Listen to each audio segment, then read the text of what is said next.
You understand your own identity as a learner is vital to your way of being in the world. And that's why you made time for us today. And we are all here because we want to learn from you. We all understand want to learn from each other as a learner. So the thing is now live streaming, and that's why I can welcome you to the Media Education Labs Across the Generations series. We started with an amazing start, looking at media literacy in in preschool education with Faith Rogo.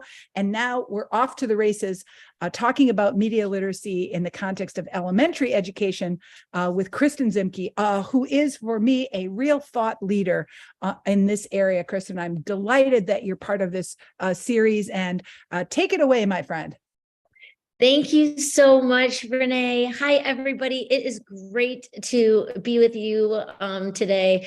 Renee has been a mentor to me for long before I knew her. I actually had the opportunity to preview one of her books many, many years ago, and that's when I became a true fangirl. And so it's just such a treat to get to collaborate and work with her at this stage of my career. I am a teacher in Chicago and currently teaching 5th through 8th grade ELA, but my sweet spot in education is more in the early years, 1st grade, 2nd grade, 3rd grade. I work in a pre-K through 8th grade school, so it really gives me the opportunity to see the span of what thinking and learning looks like today.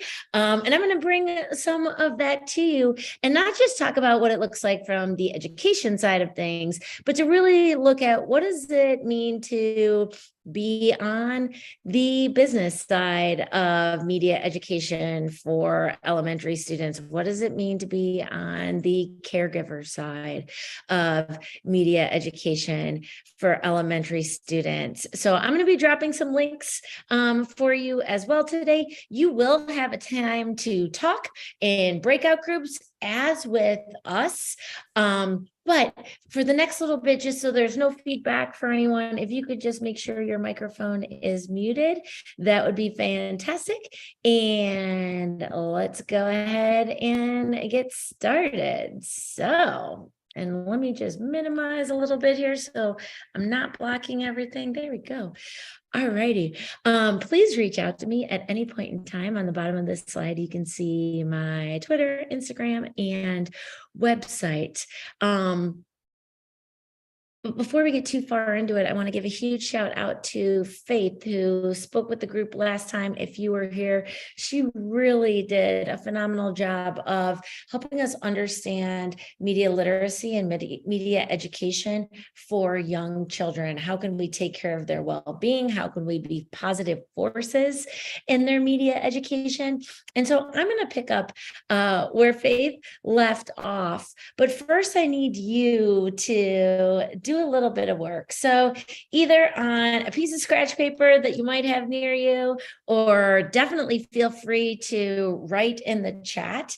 I'm going to give you 40 seconds to do a real quick write on all the things you read in a week, right? So you're currently reading the screen, right? You read slides in a week. You might read a magazine or a book, but just really quick, on your mark, get set, go, all the things you might read in a week.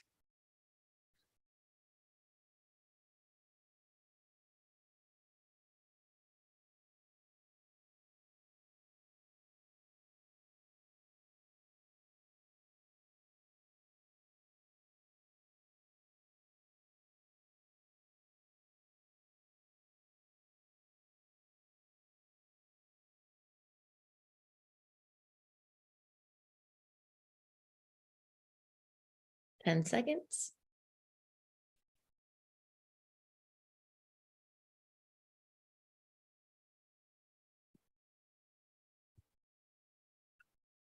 All right, time is up. So I'm going to just stop sharing for one quick second here so I can pop out and take a look at the chat. But look at this: web pages, newspapers online, emails, messages, text and otherwise, film, education, social media, right? Faces, body language, grocery lists, maps. Like I couldn't get anywhere if I wasn't reading a map. You guys are totally on top of this. And I think this is where we find ourselves today, right? We live and engage in a world that is beyond print. And now we have all of these different ways to gather information, to use it, and to move forward in a world where we're reading all of these different interactions and media inputs. There's been a lot of research thus far on digital learning or digital connection for children and what some of the downfalls might be. UNICEF just released a report that identified that whereas we've looked into what might be problematic, we haven't done the same due diligence in what might be beneficial or what might prepare children's well-being. What we also know today is that kids define all of their digital interactions as aspects of play, right? We used to say, maybe back in like 2013, 2014, can I go play on the iPad or can I go play my game? Now we know that when kids say play, their digital interactions are just embedded in it. So I think we approach this conversation today with why now? That's what Renee always asks. Why now? Because we're learning together. Why now? Because we know that there's a positive way for our kids to be educated with media. And why now? Because we understand that this is the world and the culture in which we as adults live and the culture in which kids live. And so we strive for opportunities to make them media rich so that they are prepared for whatever comes next in the world or for whatever learning moments are in the future, because we know that when we're prepared, that's a powerful stance. And we look through the lens of powerful with young learners and think about how can we position kids so that they're prepared and powerful to interact, to make decisions, to be educated, more importantly, to be citizens of this world. And so today we're going to talk a little bit about that. And I'm so excited to learn from you along this conversation. So please populate your thoughts in the chat. And please share when we have some sharing times as well. So when we think about ways to approach, how do we make kids powerful? I think we can sort of chunk it into a couple of big strands, right? We can model for them, whether you're an educator, a parent, someone who is constructing digital media for young people. We can show them what deep and thoughtful interaction looks like and sounds like. We can instruct them, right? It's not going to happen just because, but we need to provide tools and strategies and practices that young people can employ in school and more importantly, in the real world. And then we need to turn it over to our young people and empower them to be leaders in media and in how they understand it. How can they create content to share with the world? How can they determine what the best uses of media is for them? So when we think a little bit about some of these bigger buckets, right? Like there's so many things we can model on a daily basis. When are we using technology, right? Are we on it at the playground? Are we on it at the dinner table? Are we on it during those times that we've deemed for work, right? Or for learning and gathering information or for entertainment? We can model by how much we use it. You know, that think aloud piece, even as a parent of, I feel like I've been on my phone a lot today. For the next hour, I'm going to take a little break. That's powerful. Our kids are watching. We need to model for them which content, right? Are we looking to watch cat videos all day? Or are we looking to find content that answers a question, pushes our thinking, connects us with others. And we need to model our priorities. When is it family time? When is it rest time? When is it active time? When is it device time? Right. And so we sort of think about the different ways that we can model. And I think for us, part of that is, being aware and practicing and living this path that we want to share with the young people in our lives, whether in a face-to-face setting or beyond. One of the things that I'm trying to model and I'm doing to hold myself accountable is that on my email signature, when I send an email to someone, I've started to include, zoomed in here, this current learning section where I used to say, what I'm reading, right? I'm a big literacy person and I love books and learning, but now I've expanded it because it's not just books anymore, right? It's not just digital or print books. I'm learning from shows. I'm learning from my Kindle. I'm learning from Audible, in addition to all of these other different places where I'm gaining information. And so I'm modeling like there are a lot of different inputs that grow and build my thinking. One of the easiest things we can model is balance, right? Here's an anchor chart from a classroom. There's so many different ways to share your learning. You have a few digital options, but there are a lot of great, more traditional ways, like making a teaching book or creating a poster or a mural. And we want this to be embedded and ingrained so that it's not an either or scenario. You could do technology or you could do something traditional. No, that sends the wrong message. Right? What we know today is that our worlds are interconnected. And so we're thinking about options in that state of balance. We're also thinking about this idea of mentor tech. And this is something that my writing partner, Katie Mutaris, and I have been talking about for a long time. What are those high quality spaces and places that we're sending young people to? What websites? Where are we watching video? How are we searching for information?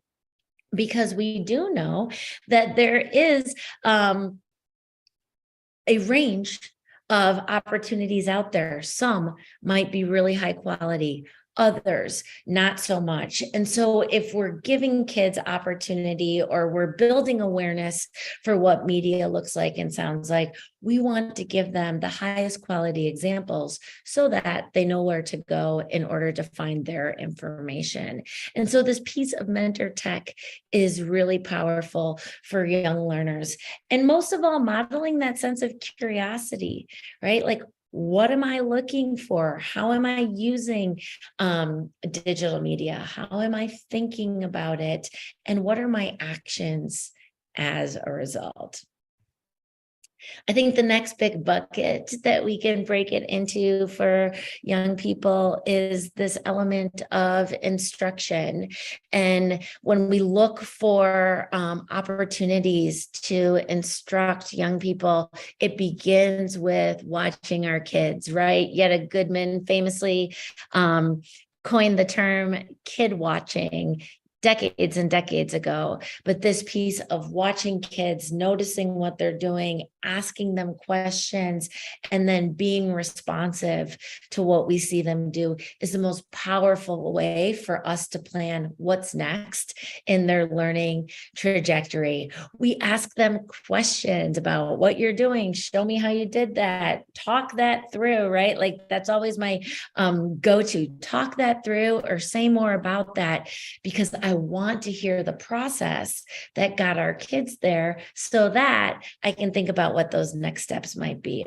The power of a think aloud. We do this in literature all the time. Anytime we're modeling on a device, whether we're sitting next to a child with a phone or projecting something on the screen of a classroom, we're thinking aloud. So notice how I open a new tab and then I type in this, right? We're giving them some of those strategies so that they can build fluency in their understanding of what great digital media use looks like, right? We know kids build fluency in language when they hear it a lot. We know they build fluency in reading when they hear a proficient adult reader over and over. Same is true with their media use and interactions.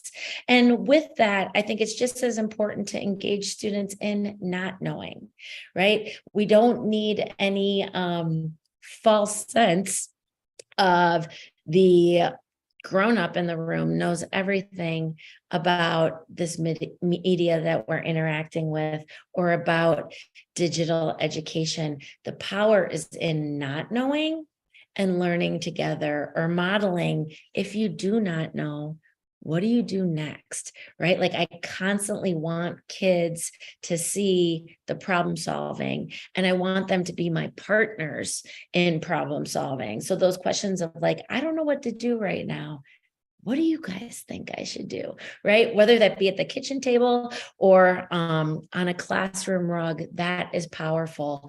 And then we continue to go back to all of these elements of questioning and kid watching and thinking, and look to analyze, to understand what is happening. I always suggest to caution your assumptions, because sometimes our first response to what is happening might not be the whole picture, right? And so when I look, before I assume what kids are doing, I really try to like sit on my hands or press pause in my brain and say, okay, but what are they really doing? Like, unpack it a little bit deeper, peel off another layer of that onion. I think for definitely since pandemic learning, and I think probably longer than that, we've been doing a lot of stuff, right? With digital, with media, without knowing why. And I think this is that turning point in our learning journey where we have to go beyond doing stuff to understanding and knowing why we're doing what we're doing. As the grownups in the room, and what our kids are doing. They need to know the why just as much as we do. So we're balancing research with digital and print options, right? You can read and research on a device. You can hold your thinking in a notebook. What we're doing is we're thinking and wondering in digital text. Now we have even more opportunities to engage in thinking, because we have the books at a library, in our home, at the doctor's office. And many schools now have access to wide digital libraries that have all kinds of inclusive and supportive features for kids to be thinkers and to gain new information. In my latest book, Read the World, we've written a lot about that, right? We do take some of those traditional practices, stopping and jotting in a piece of text, and teach that now. How do you do it digitally, right? There are some parallels and crossovers, but there are also so many new elements that we can teach students. We use video all the time. It's a great affordance, especially for developing readers, right? We can access video content and learn from it far before we might be able to decode a piece of print text with that same information. So it's an opportunity, but we must teach how do we read video to gain new information and to promote understanding. It's not passive. It's more of that active stance for learning. And so we give some strategies and tools, and most importantly, think about the time students need to practice. The same with podcasts, right? What a great way to focus and work on listening comprehension. Even since I was a little girl, we would check out books from the library with a cassette tape, because that listening experience is different and adds another layer to understanding for learners of all ages. You know, even as an adult, my listening experience is very different than my reading or viewing experience. And so we think about all of those affordances that go hand in hand with the opportunity to listen, right? It's accessible. We can think about what we're listening to. We can create pictures or movies in our mind, right? And then we can transfer this to engage students to create their own podcasts as well. Young people are naturally curious, and this is something that we plant seeds for all the time. We're always looking to plant seeds and opportunities for curiosity. And, the little things we do, it doesn't have to be every time we're reading a book, but when we're noticing, why do you think the illustrator made the cover look like this? Or who determined the title of this book, right? This is a book that we were reading in my classroom a couple of years ago, Scary Snakes. And one of the third grade students in the room said, scary snakes, like, why do they always make books about snakes with like scary or slithery or slimy?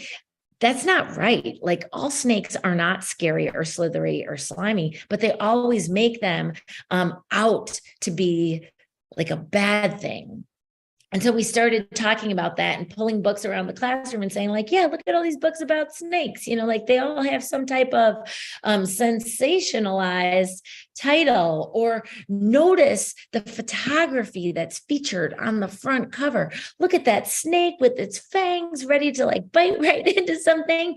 And then quickly another student chimed in and said, the same is true with sharks, right? Like, I was just reading on Epic, a digital library for kids, and the front cover of the shark book showed all these teeth. And so on the right side of this slide, you can see the cover of that shark book with the great white teeth pulling back. And so we had this great discussion on media messaging and who determines the message and what might be the purpose beyond the photography, title, typeset, graphics that are used for this. And so very naturally, we went on a hunt for other information that portrayed snakes, sharks, or other historically noted dangerous animals in a negative light.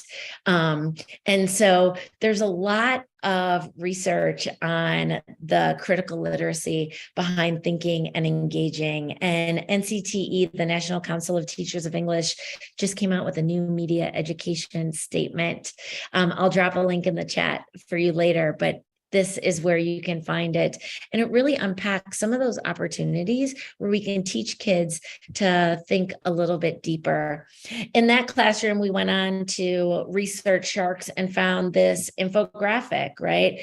Graphics, an ever more present form of literacy and media, often misunderstood to be easy to read because it's a picture, right? But what we know is that infographics are math and science typically sets of data, and therefore need a lot of unpacking and investigation. And so we started to do this research on sharks. And of course, anytime you can find something that seems like an injustice for young learners, they are hooked into the content. And so if you read this graphic here, you can see there are an average of 4 fatal shark attacks worldwide each year.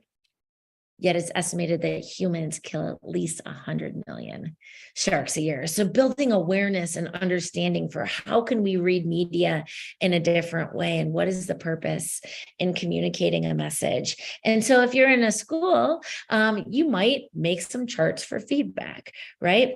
How do kids read images on the left, right? We might make a chart that guides learners into the practice of questioning an author's perspective, right? We're expanding the definition of author. Authors have printed work. Authors might have photographed work. Authors might have video work. And so we're really thinking about some of these elements as we go. And I think in this instruction piece, one of our most beneficial turns or moves that we can make is to consult the children with who we're working with, right? Whether it be in a classroom, whether it be out to dinner, in a focus group. I'm always surveying children that I don't even teach, just be like, so what are you watching right now?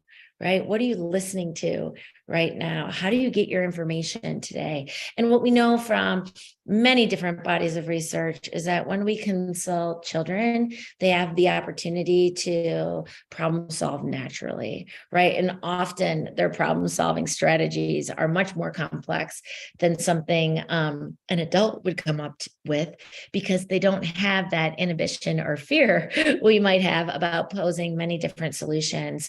We need to invite kids to reflect on their own practice, to be thinking about their thinking. That metacognition is so critical and important. And when we reflect and share that with a group, then we have the opportunity for kids to learn from each other. And that's powerful, like many different ways to understand information and content. And the opportunity to teach each other. Our kids can design solutions, but most importantly, of course, they should be involved in decisions that involve them. And the most important things I've learned about technology, and it's probably at least 80% of what I know, has come from my question to a student: tell me how you think that, right? Or tell me why you think that, or show me what you did with that, because they are the best advocates for their learning. And they also understand what they're doing at a much deeper level. So if we can listen to what the kids are saying, they will guide us to where we need to be as a next step. And when we think about this instruction piece, that's where we see connection, right? We're connecting what's happening in the world with things that we're learning about. We're finding better ways to do it and to use it, and to, more importantly, reuse it as we leave the walls of our homes or the walls of our schools and interact with others out in the world. And the last, I think, bucket we can categorize into is this piece of empowerment, right? Like, we're empowering kids every time we honor their curiosity, whether it be questioning media, exploring something digital, or looking out the window and asking, why is it snowing right now? We look to empower kids by amplifying their voice. When can we give them more opportunities to teach others? When can we give them the tools to create content and share with the world? And how do we fuel that sense of agency with empowerment? Peter Johnson out of Australia has coined that term, that sense of agency, where we help kids develop a mindset that I'm the kind of kid that can unpack and understand media. I'm the kind of kid that can create a message to share with the world. I'm the kind of kid that can solve problems, where kids believe that they have it within them to be active agents in their world. And so we look at, some recent examples here: a kindergarten classroom watching a video on grizzly bears and annotating their thinking. What did I learn? You can see an L right there. And what do I wonder, right? So they're using drawing and inventive spelling in order to learn content from this video. We move from that passive to powerful when we give kids the tools they need to be even deeper thinkers. We look at a classroom of students with many needs and learning styles and areas of interest. And now we say, okay, so here's what we're thinking about, or here's what you're curious about. Now you run with it and organize your information in a way that makes sense to you. Capture in drawing, writing, audio, or video. Teach others with all that you're learning. And so we think about access. We think about lowering barriers to interaction, and we think about empowering kids to have choice and to have some element of control in the way they're broaching their learning style. And then we look at ways for kids to share their information with an even bigger audience. Here's a quick example of some small group collaboration. Renee, if you cannot hear it, just let me know. Today we're going to tell you about hurricanes. A hurricane can go over 500 miles. This shows you how far hurricanes go and how long it goes. This is a picture of a hurricane happening. This pink is the air rising from the hurricane. The blue is the rain to make the hurricane wet. And the waves are coming out of the hurricane. This is a picture of how far a hurricane can go, like you saw in the other picture with Grace. So many opportunities to use and understand media, identifying which photographs they'll need to communicate a message, reading and research to find out information about hurricanes. They viewed videos to learn even more. You could see that infographic that was created with the waves coming out of the hurricane to make it be wet. And so transferring some of their analysis into an easy group project, right? Didn't take a lot of setup, wasn't a big event. This is just how we're organizing our thinking in order to share and teach with others. One more quick reflection with students, we can empower kids when we ask them, right? So when we say, what makes learning go well for you? Or talk a little bit about pandemic living and learning, we engage kids to create content that showcases their process, but also is worthy of living in the world. Take a look at this quick reflection from Grace. Hi, my name is Grace Long, and today I will be sharing with you some things that I have learned and some things that I will take with me as I go on. I have learned that it's okay to ask questions, even when you feel like your question doesn't make sense, or even when you feel like it's embarrassing to ask a question. I've also learned that taking screenshots and keeping in touch with your teachers plays a big role in the e-learning. I almost forgot note-taking. And last but definitely not least, I learned TikTok dances.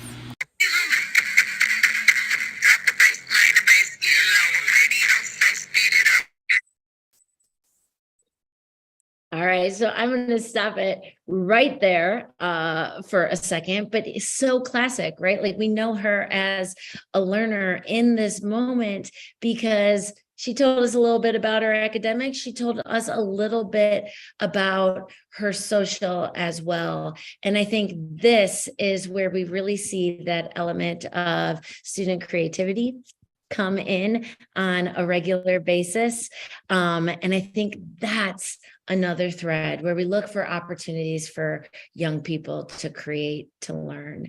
And so as we explore all of this, there's so much to keep thinking about. And I know Renee is about to put you in some breakout groups so you can create and collaborate and build some thinking together about these topics. But here's some questions, and I'll drop those into the chat for you, but just some things to think about. Whatever your role, how are you supporting media education, right? Where can we find additional opportunities? And in a perfect world, what would digital agency look like? So I'm going to stop sharing and turn it over to Renee, and I'll drop that into the chat for you. Unmute. Kristin, wow, you've given us a lot to think about. And you can see, so there's some really interesting questions emerging in the chat. We're going to break you into groups of 4 or 5. We'd like you to spend the first 5 minutes introducing yourselves because this is a networking opportunity. Chances are you're going to meet somebody new and maybe meet somebody you've met before as our relationships develop in this online learning community. We're going to take about 12 or 15 minutes for a small group conversation. And when we come back, we're going to invite you to share an idea that came up in the group that you think was particularly meaningful or important to you. Give me a thumbs up if you understand the task at hand. Yeah, you know what's happening. This is going to be a lot of fun. Make a new friend. We'll see you back here in about 15 minutes. The rooms are open.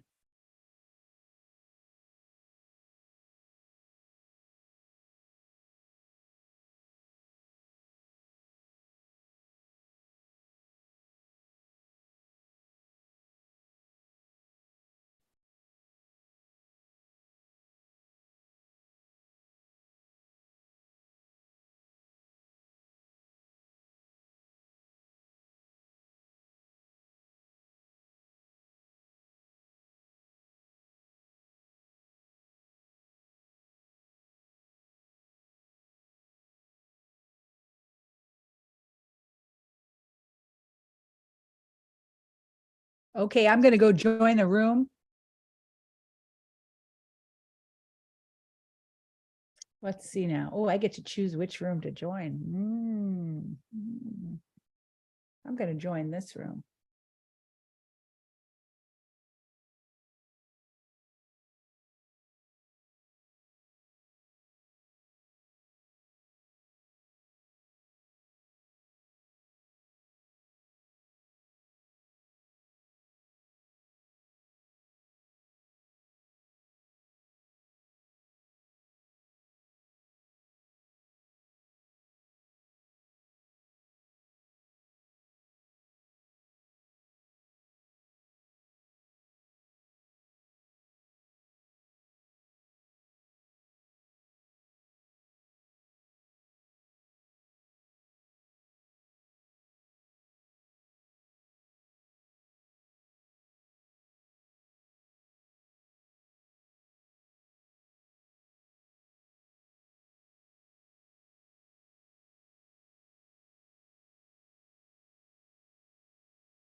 Wow. Wow. That was fun, huh? Give me a thumbs up if you had a good time, met a new friend, or enjoyed the experience. So great to have a conversation. Kristin, I'm going to let you have the last word, but I'm going to invite you to, today we're going to pass the cell phone. Get out your cell phone. If you have a comment, an insight, something that happened in that meeting that you want to share, you hold up your cell phone and you twirl it around, and I call on you. And guess what? Wade, I saw you, buddy. What happened in your breakout room? Can you give us a synthesis of an idea that was meaningful or useful to you, important to you? Yes, well, thanks for calling me out. I really appreciate it. It's going to wake me up. I'm dressed kind of cold because it's cold in my house. But we really had a nice discussion on how what one would think children need to learn. We kind of also discovered that adults probably need to learn it as well.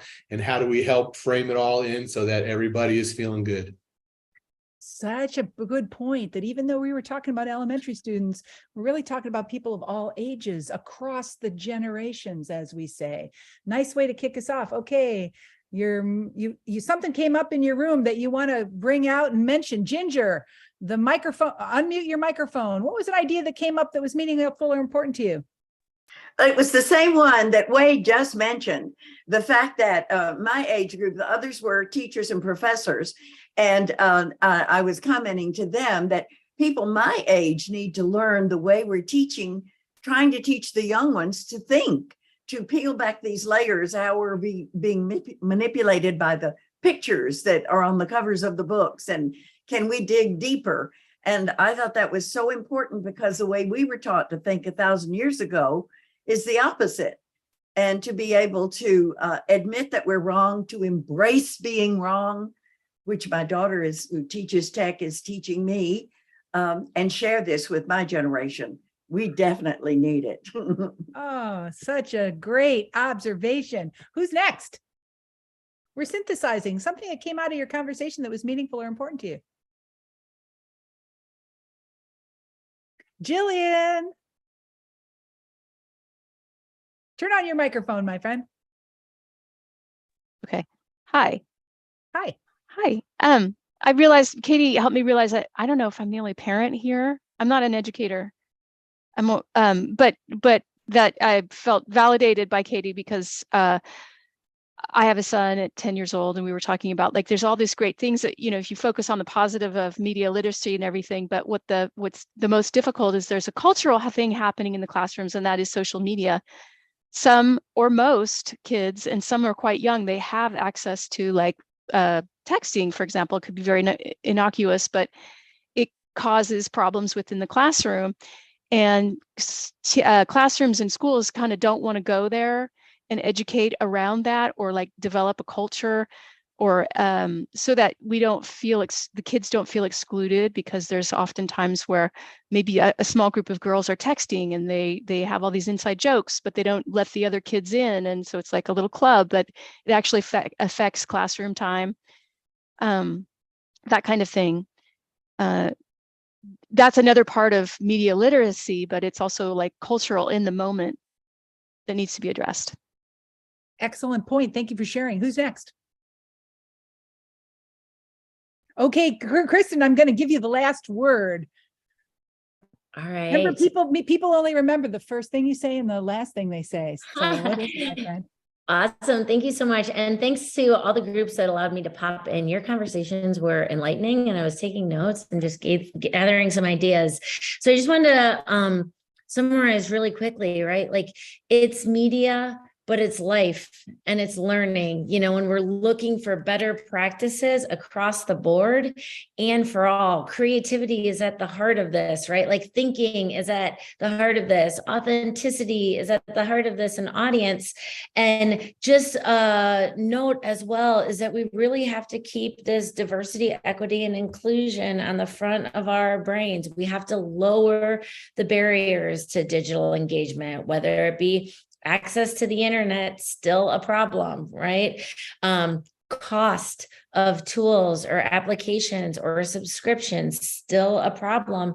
And this is yet to be addressed by research or by the industry. So as we're closing out today, I want us to think about those equity pieces. When we look at young people or students or kids in your life, right, what we really need to do is to provide those tools and the time for them to discover who they are as learners in this moment. And so we're giving them that fluency. We're saying, let's go, let's learn together. And our hope is that they can become critical thinkers across mediums. And if we can do that, I think that's a good day's work. So I'll kick it back to you, Renee. Wow. A big round of applause. Kristin, thank you so much for joining us today. What we are moving across the generations with media literacy. And here's the thing, next up, and you know it's coming, is Troy Hicks. We're talking about middle school learners across the curriculum at our next program, and that's on Tuesday, November 29th. So that's the Tuesday after Thanksgiving. We'll be back as a learning community. Listen, if you had an interesting learning experience, if it was meaningful to you, will you share the program with a friend? Invite a friend to join you, because we really do feel like everybody's learning from everyone here. And your active participation today is helping us all to think in new ways about media literacy across the generations. All right. Thanks for joining. I'm Renee Hobbs, Media Education Lab. See you in 2 weeks. Bye now.